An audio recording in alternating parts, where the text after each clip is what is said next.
Hey Hermits, welcome back to my channel. Today I'm going to be talking you through the 22 books that I want to read in 2022.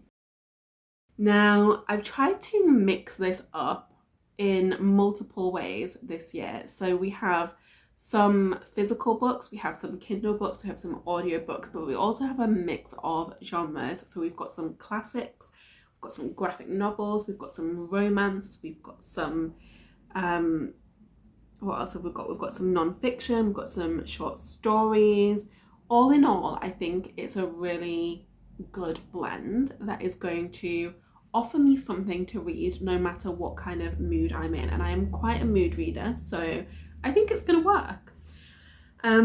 Let's start at the beginning and just dive straight in. So first of all, we have The Secret History by Donna Tartt. You don't need me to tell you what this is about. Literally everybody apart from me has read it at this point, but it's sitting there on my shelf unread, and that needs to change. Then we have Gingerbread by Helen Oyeyemi.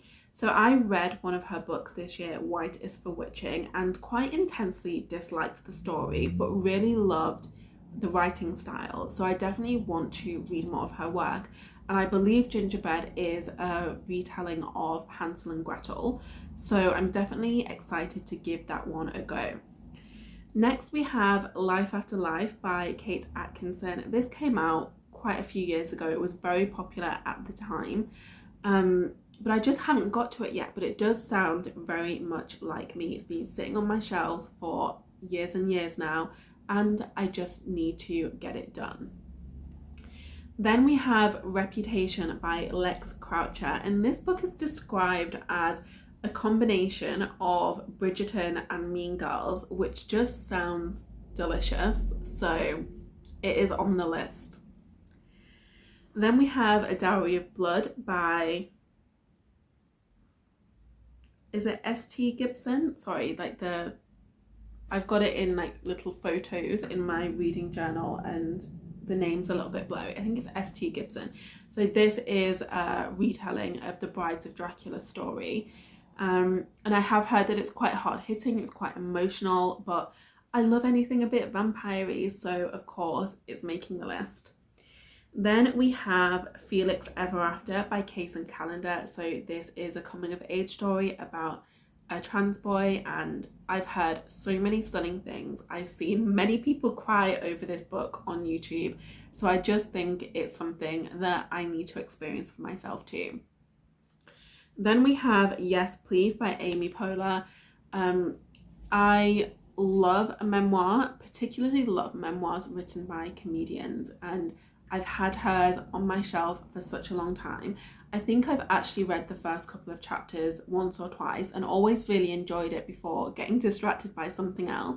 And I feel like this is the year that I just need to make it past chapter 2. Then we have My Policeman by Bethan Roberts. I've heard amazing things about this, and again, I've seen many people cry over this book, and I want some of those tears. I want some of those tears for myself. And I've also heard that it's becoming either a film or a Netflix show starring Harry Styles this year. I think it's a film.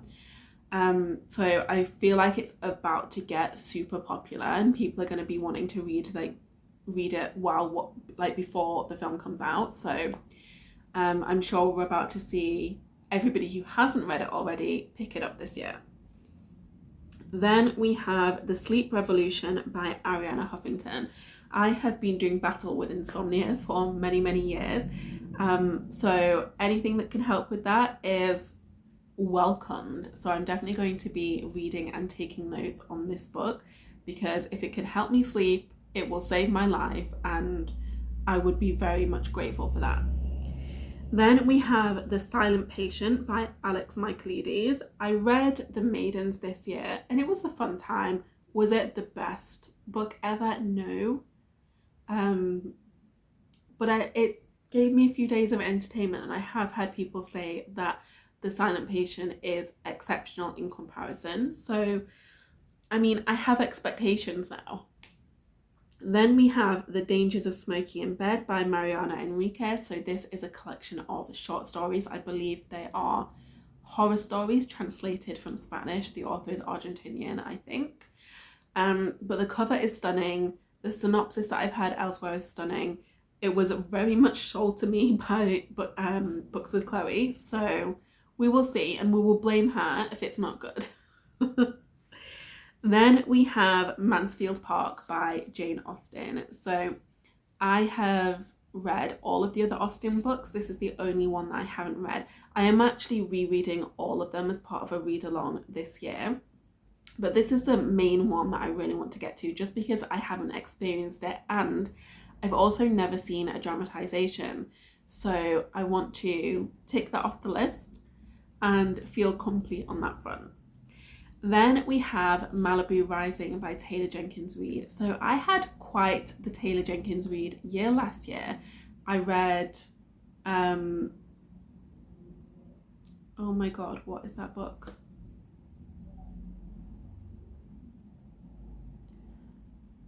Forever Interrupted. I read that right at the beginning of the year. That was extremely forgettable and I didn't really rate it. But then I read The Evidence of the Affair, which was a stunning novella. I read The Seven Husbands of Evelyn Hugo, which was iconic. And I read Daisy Jones and the Six, which is a ride or die favourite of mine and will be for the rest of my life. So I have, again, high hopes for Malibu Rising. It better not disappoint me. Next we have Mexican Gothic by Silvia Moreno Garcia. I, again, have heard amazing things about this. I've actually had the audiobook sitting in my Audible account for quite some time now, so I do want to try and get to this. I'm thinking it will be a good spooky season read or spooky season listen, so I might save it until October, but we shall see. Next we have The View is Exhausting by Michaela Clements and Anjali Dafa. This is something that as soon as I saw the cover, I was intrigued. And then when I read the synopsis, I was like, yes, this is for me. But this tells the story of a couple who live their life in the spotlight and like drama. I love rich people drama. I love celebrity drama, especially when it's fictionalized. Hello, Evelyn. Hello, Daisy Jones.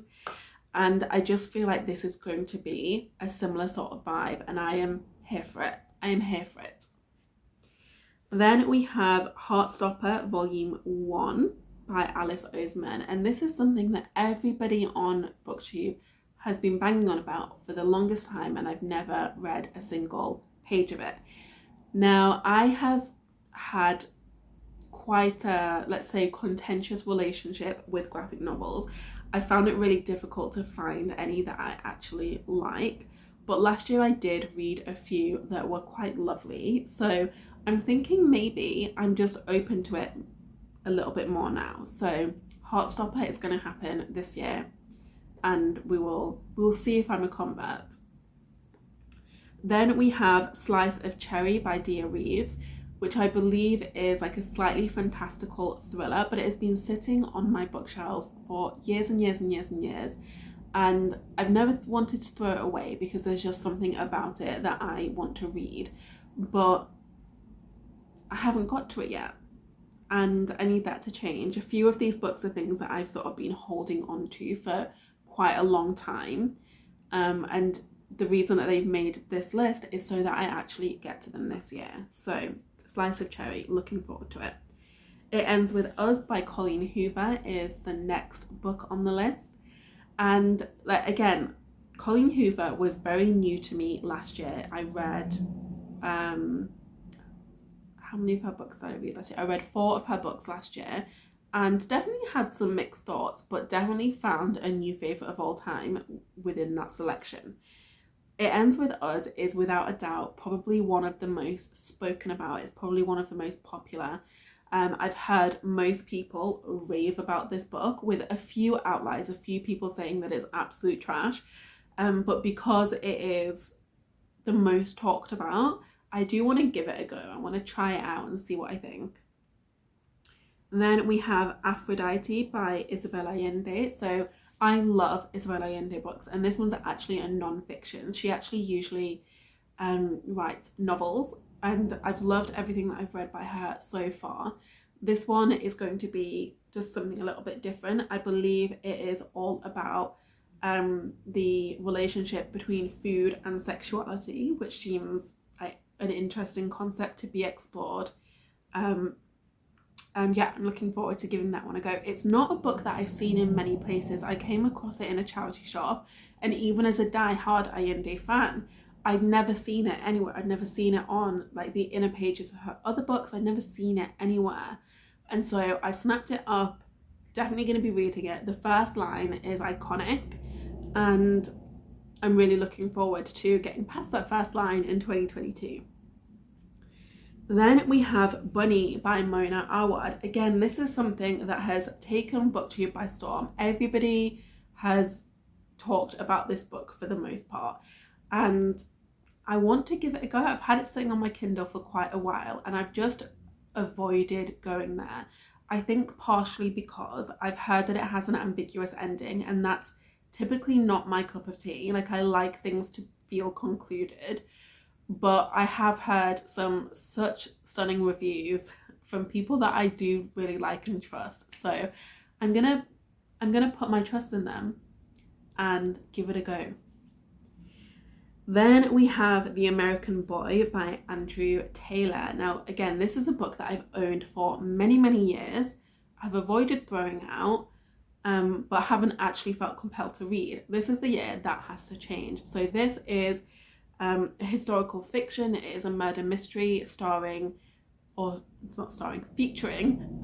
fictionalized version of Edgar Allan Poe. So I believe that it's set at his school, and he is one of the students there who, like, where somebody's murdered and like all this drama and darkness happens.